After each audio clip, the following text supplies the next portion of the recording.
Boom, boom, boom, boom, boom. All right, guys.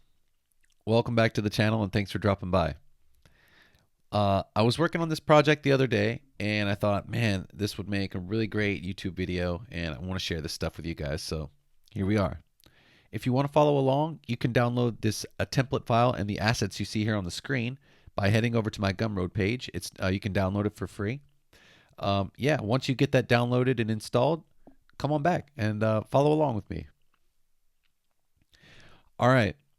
So what are we doing? We're going to build a vector brush that draws seamless strings of Christmas lights. And it's a lot of fun. Spruce up your designs with it. And yeah, we'll learn a couple of things. We'll learn about seamless patterns a little bit first. And then I'll show you some cool tricks that you can do to really make your Christmas lights pop. And yeah, cool. We'll get into it. Let's talk about the seamless patterns first. If you saw my video on symmetry, you'll know a little bit about symbols, but what I've got here in this first artboard for our demo is uh, I've got a symbol set up in advance, and it's inside of it is a sphere. And I'm just going to use this to demonstrate the two basic principles of creating seamless patterns. Um, what we'll do is we'll take this symbol, I'll repeat it out 4 times. Okay, grab that. And I'll 2-finger drag and cool, we've got it all in place. Now, the first principle of repeating patterns is if you want things to repeat horizontally or vertically, just make sure that whatever operation you perform on one side of the object, the square there, you repeat that on the opposite side. So let's take this sphere, for example, and drag it over here to the left side. You see how the pattern is broken there because I haven't done the same thing to the opposite side. But once I do, the pattern will repeat seamlessly both to the left and to the right horizontally. And I can also do that vertically. If I take this and place it in the top center of the square, again, you see the pattern doesn't repeat perfectly. All I have to do is perform the same operation to the bottom of the square, and I get a pattern that repeats seamlessly both vertically and horizontally. Now that's principle one. The second principle is, or the rule, I guess, is that whatever you do to one corner, you must do to all 4 corners, the remaining 3 corners. So I'll take this, drag it to the top right corner, and you'll see the pattern begin to complete itself as every corner becomes identical. Good. Oh, and it looks like I overshot it just a bit there, right here. There we go. Cool.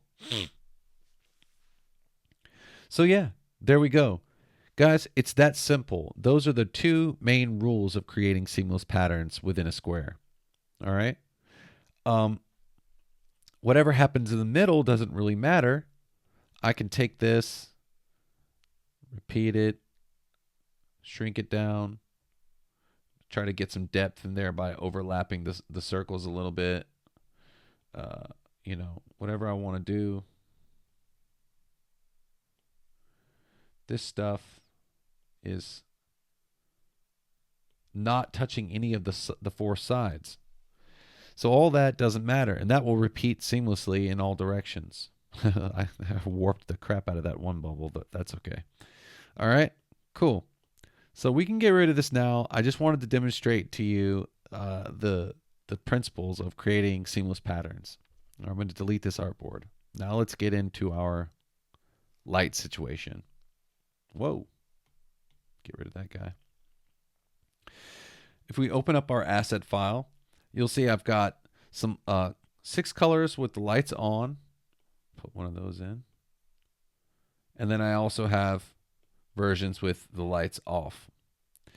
The lights being on is just a matter of placing effects, and I'll show you a little diagram that I drew. You can open that up from the assets file so you can study how it works. Basically, I've got a couple of circles there with some effects, some blur, and some layer modes activated. And Yeah, that's the difference in creating the light with the off and the light on. Now, you could just build this vector brush with all the effects already turned on. But if you really want to have the ability to customize it, what you're going to want to do is you want to build the brush with the effects turned off, and that's what we're going to do in this video. So I'm going to get rid of all this stuff. That was just sort of to show you what's going on. All right. So let's go into the assets and we'll dump a couple of our lights in here. What I'm going to do is, what you want to do is you'll want to make sure that you arrange the lights in a way that's pleasing to you. I'm just going to go with like complementary color sets. We'll go with this. So for example, you drag them in here like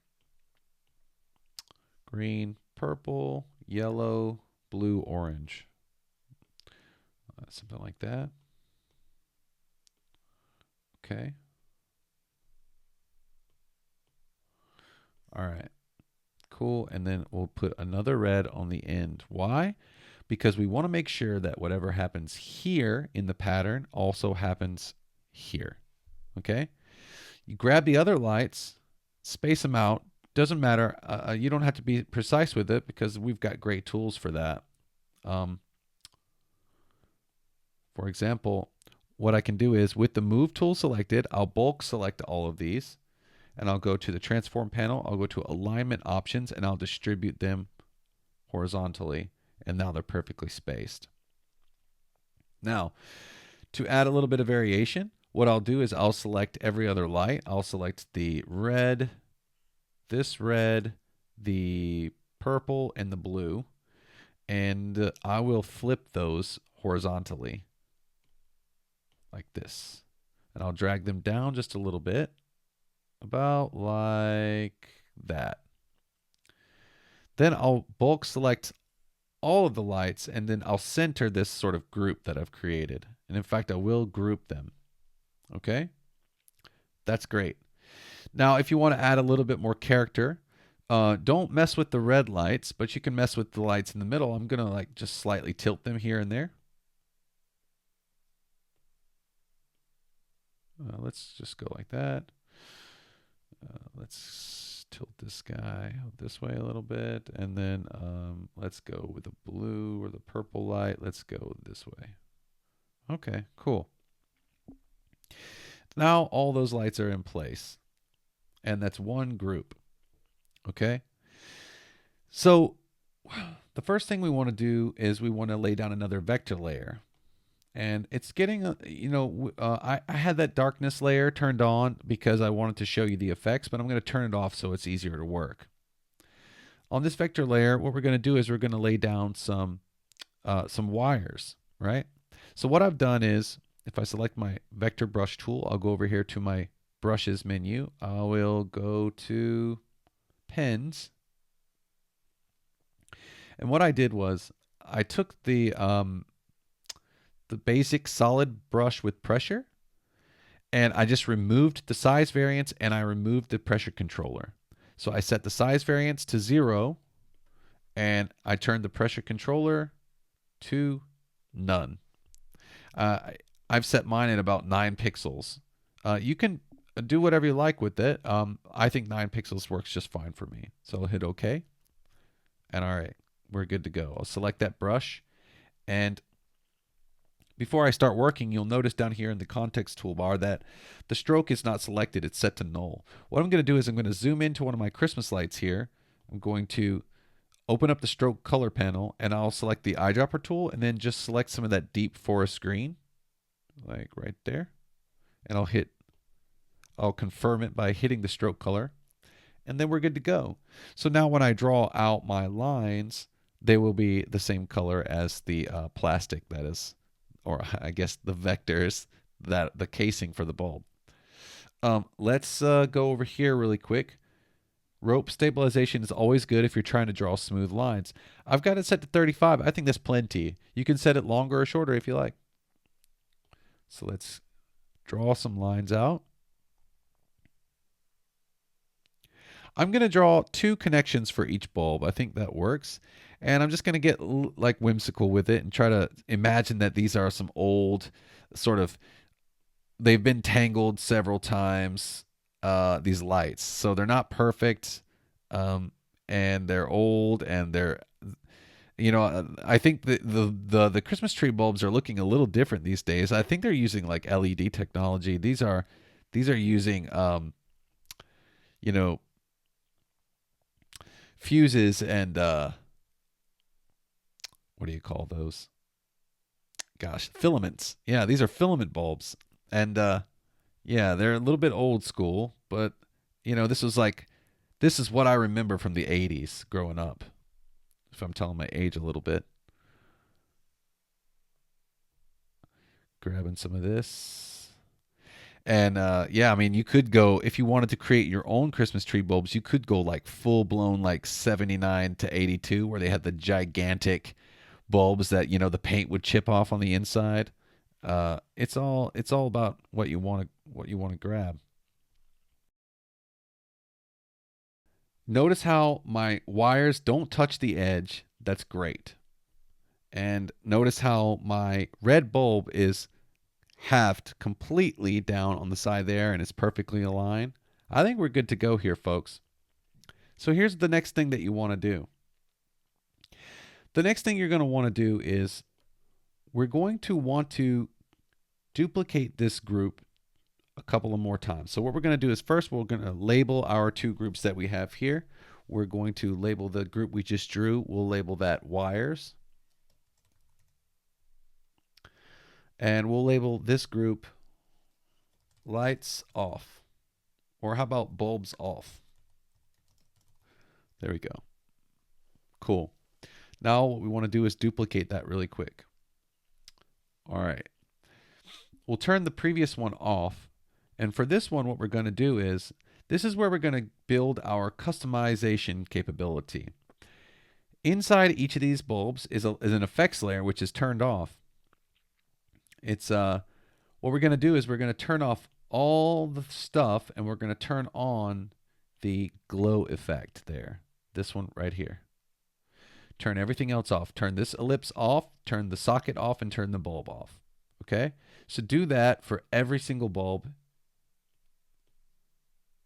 Okay? Oops. Do that for every single bulb. Turn them all off so you only see the glow. The colored glow. First, we're going to do the colored glow. Then we're going to come back and do the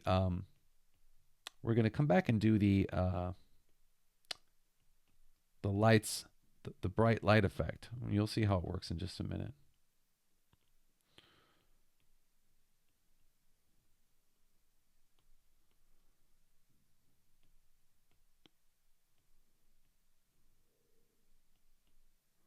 Okay, cool. So that's taken care of. All right, great.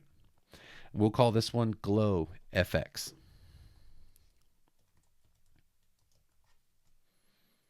All right, cool. Now we'll duplicate this one, this layer that we've just created. We'll duplicate that layer and we'll go back. Now I want you to go back and turn off the glow and turn on the gray ellipse. Oops, sorry. This is where labeling your layers really helps, so that you can make sure that you don't go in and just every layer has a structure. Every layer is sort of organized, and you don't have to worry about misplacing things, or you don't have to search for things. All right, we're turning these on.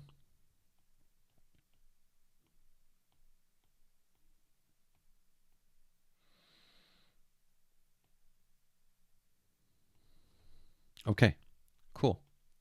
Yeah, nice. All right, we're going to call this one Lights on FX.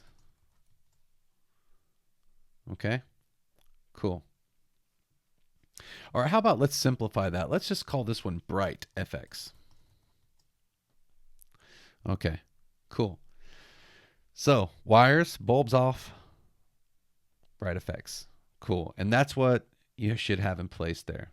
And then if I turn these off, you'll see that. See that. So what we're doing here is we're going to export our entire little canvas here 3 different times.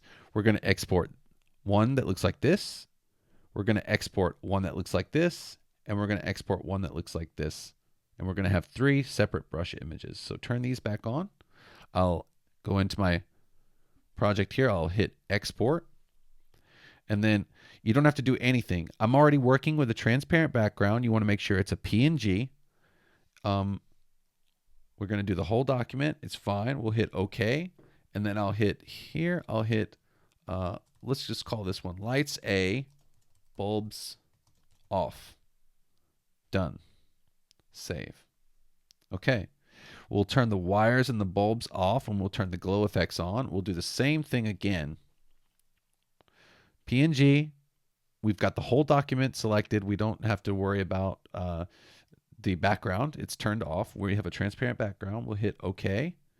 And then we'll hit this one. We'll call it Lights A, Glow FX. Done. Save. Okay. I'm saving all these to the desktop of my Mac. You can save them somewhere you can find them. That's the most important part. And we'll turn this off, and then I'll call this one. I'll export it. We'll call this one Lights A, Bright FX. And we'll hit done. And then we'll hit save. All right. Once you've got all that done, you can turn all this stuff off. Turn the darkness back on. Now we'll get into the fun stuff. I'll come back over here to my brush menu, and I have created a little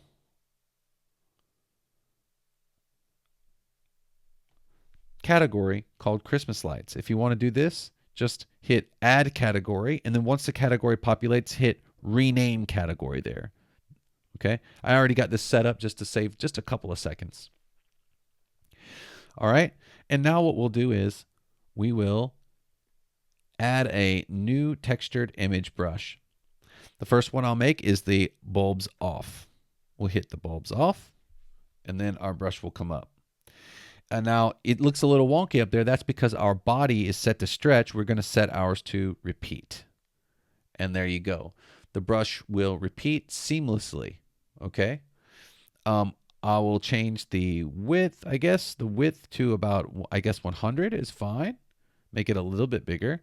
And I'm going to actually turn the pressure controller off. I don't want a pressure controller because I don't want the image to warp or get larger or smaller. I want it to stay consistent. As far as the corners, I would say overlap is better because of with this brush, because of the nature of this brush, you're not going to get consistent results with any of these 3 options. It's all about how you draw the curve with the vector brush. Okay, so you could leave it at pull if you wanted to, but yeah. We can talk a little bit about that later if there's time. I don't want the video to run too long, but basically that involves a little bit of experimentation on your part. I like the way this looks. I'm going to hit OK. Cool. And what we're going to do is, just so we can sort of set this up properly, I'm going to add a new textured image brush. I'm going to do the bright effects. And I'm going to use the same exact settings. I'm going to hit repeat, 100 pixels, no pressure, and pull is fine. I'll hit OK. And then I'll also go in and do another one for my other image there, which is the glow effects. We'll do, again, repeat, no pressure controller, 100 pixels. The key is you want to make sure that these stay consistent and that they're all the same. So lights A, lights A, lights A, that's my way of making sure that I understand to myself that these are a group, right? So let's see what we've made here. I'm going to take this and take my brush tool and draw out some brushes, some Christmas lights. Now you see there that they're not showing up as a certain color or the multicolor, that's because I have the stroke color turned on. You turn that off, and then you can see what happens. Watch this. I'll get rid of that curve. I'll add another vector layer, and I'll draw the lights out. And now you can see all the glorious color. And let me turn the darkness off. They are all connected, and they are all seamlessly repeating. There's no size variation. There's no warping. It's wonderful. It's perfect. And yeah, you can use this in your design work. It's really fun. Now check this out. Here's where the fun stuff comes in. What I'm going to do is I'll label this curve lights. Okay. Now, man, I kind of want them to be a little bit bigger, but I'm just going to leave it just for simplicity. I'll duplicate that layer. That it's a curve, right? With this curve, what I'm going to do is I'm going to add the glow. I'm going to call this one glow. Okay. And then what I'll do is, while it's selected, I'll come over here and I'll add that. That adds the glow. Okay, you see where I'm going with this? I'll duplicate that layer, and I will call this one bright. Okay, and while that's selected, I'll choose my bright brush. Okay, you're like, oh, Rob, you ruined it. No, dude, just wait. Okay, so we've got that going on. Now, let's refer back to my diagram really quick. I'm going to turn this layer off.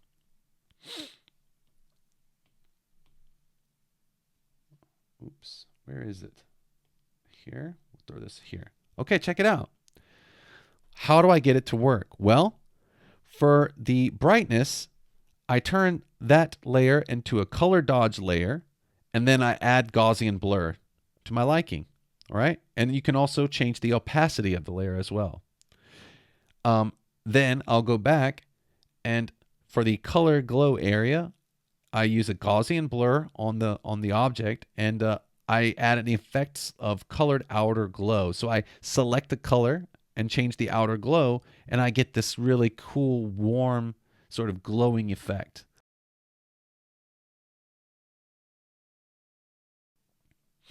All right, so we'll go back. We'll turn this all on. I'll go to my glow layer. I'll turn that off. Or I'm sorry, my bright layer. I'll turn that off. Let's go to my glow layer. Let's zoom in a little bit. What did I do? Okay, I added Gaussian blur. Just add some pixels there. Check this out. Let's go back here to the bright. We'll go here. What did I do for this one? I changed the layer mode to color dodge. To color dodge, right? Then I added a Gaussian blur. Cool. And it makes it look like the lights are sort of turned on. And you know what's even cooler about this? Check it out. I can reduce the opacity to get like different levels of glow. And if I want to double down on it, I just duplicate the layer and it gets brighter. That's some fun stuff, folks. So if you want to get like super Christmassy, make some really bad to the bone Christmas designs, this is a way for you to achieve that. I was so into this little project, and you know, I've got Christmas lights all over my YouTube banner and stuff like that, and I did several different versions of these brushes. But yeah, I'm putting the power in your hands. You know, I want you guys to have a Merry Christmas, and yeah, God knows we need it. So guys, I hope you enjoyed this tutorial. Let me know what you thought in the comments. Please leave a like and subscribe if you really liked what you see here. Yeah, guys, thanks for supporting the channel. Thanks for all the positive vibes online. Take care of your friends and family. And yeah, guys, happy holidays. We'll see you out there. Cheers.